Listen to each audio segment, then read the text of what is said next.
Renato Amoedo, eu vi o seu podcast, cara. Faz um GCzinho, Rebeca, para colocar para quem nos acompanha no vídeo. Nós estamos ao vivo também no Rumble, você que nos ouve na Brado Rádio. Estamos ao vivo no vídeo, você que deseja conhecer o Renato Amoedo no vídeo, acesse agora rumble.com/brado. Eu estava assistindo o podcast A Deriva. Eu falei pro Léo Dias, ele mandou o link para mim e falei, rapaz, sensacional esse podcast. Sensacional, foi... Você falou muito bem, você deu uma aula sobre o que está acontecendo, o que pode acontecer, do seu jeito, bastante agressivo, e é o jeito certo, é a verdade. Mas você não falou muito sobre você, cara. Eu queria perguntar agora sobre a sua vida. Como é que você começou a estudar, se aprofundar em todos esses assuntos? Isso nasceu quando? Com o professor Olavo de Carvalho? Ou você já era um cara estudioso? Diga aí, Renato. Eu sempre acompanhei... Desde os anos 2000, primeiros textos que eu li do professor Olavo foi no início da faculdade, em 2000, 2001. Schopenhauer, Como Vencer um Debate Sem Ter Razão, na edição brasileira de 2001. Já tinha o prefácio do professor Olavo, não é isso? Ele sempre soube que ele existia. Eu tirei título para votar em Enéas e trabalhei na campanha de Enéas. Eu larguei o emprego para trabalhar ativamente na campanha do não. Na minha família, a aparição de Fátima e a mensagem de Fátima de que o mal da Rússia e que era o comunismo ia se espalhar pelo mundo era uma verdade incontestável, né? Eu fui a Fátima, inclusive menor de idade. Para mim, nunca houve dúvida qual era o lado certo e qual era o lado errado, né? A maioria das pessoas, inclusive o livro do Lenin, né, diz que o socialismo é uma doença infantil, né, que a maioria das pessoas elas são socialistas na adolescência. Isso não aconteceu comigo nem na infância. Eu já sabia desde o início qual era o lado certo e qual era o lado errado, né? Isso aí desde sempre. Quando é que eu comecei a estudar, eu fiz carreira acadêmica normal. Fiz vestibular, estudei na faculdade, na universidade, e no tempo que eu estava na universidade, era absolutamente claro a degeneração moral, né? Eu peguei professores, professor Calmon, Washington, pessoas que eram da Silent Generation, pessoas que já eram adultas antes da Segunda Guerra Mundial. Você via a diferença entre eles e os baby boomers, os caras que hoje em dia têm 60, 70 anos, era um absurdo, é abissal. E entre esses boomers e os geração X, millennials, nem se fala, né? E isso é comprovado, não é só uma impressão. Se eu chegar e disser aqui, olha, os melhores alunos, professores que eu tive na vida caíram fora desse país, vai dizer, não, isso é só uma impressão não representativa, idiosincrasia, né? Uma observação idiosincrática, uma anedotal. Não, isso é comprovado estatisticamente. O Brasil é um exportador de gente desde que a gente nasceu, né? Desde a década de 80. O exportador de gente de qualidade. E as pessoas que importam, escória, não é isso? O que faz um país, uma família, uma empresa se desenvolver ou virar um inferno são as motivações. Se valer a pena ser vagabundo, a maioria vai ser vagabundo. Seja porque atrai vagabundo, seja porque quem não for vagabundo vai ser eliminado, não é isso? Não é uma questão individual, são institucionais, não é isso? A regra da natureza é a mesma do mercado, é a liberdade mediada pela eficiência.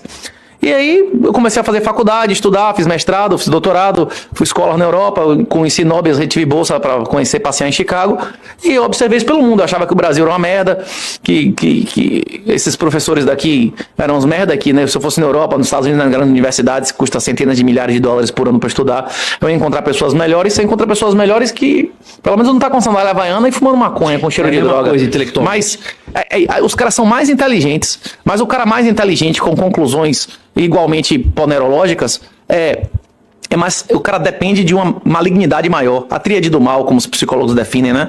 É isso, por exemplo, aquele papo que eu tive com o Petri lá na Deriva, eu não tenho como falar de desnazificação, eu não tenho como falar de ponerologia, de conceitos que a maioria do pessoal aqui entende. O Petri não entende que nós vivemos em um estado de exceção. Eu pergunto a ele, a exceção, a regra é a lei ou a regra é a ilegalidade? Ele acha que a regra é a lei, ele diz que não sabe responder. Eu percebi isso. O pessoal que ouve aqui a Brado Rádio, eles têm noção de que nós vivemos em um estado de exceção.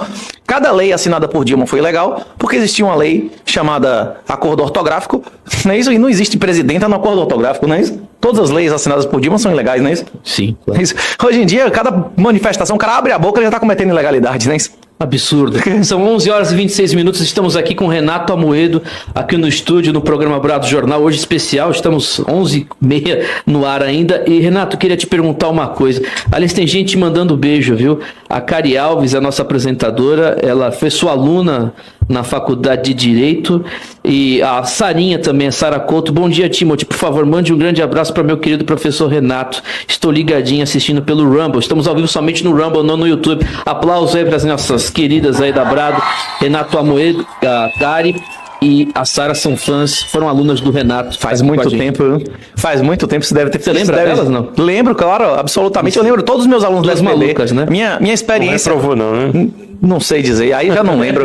Mas a minha experiência na FBB foi extraordinária lá com a doutora Lorena, com a Átila. Inclusive, eu fui professor do pai do Átila Brandão. Ele foi na época, ele foi o aluno de Direito com mais idade na história do Brasil, não é isso? Ele, com quase 100 anos, ele fazia. Né? Isso, o avô da doutora Lorena, exatamente. Disso, não. Rapaz, ele é uma figura. Rapaz, o cara ainda estudava, é impressionante. O cara com quase 100 anos ainda tinha. Não deve ser mais vivo hoje, porra. Senão eu ia ter 110 anos. Mas, rapaz, eu tive várias experiências inesquecíveis na FBB, viu? O que foi, Rebeca?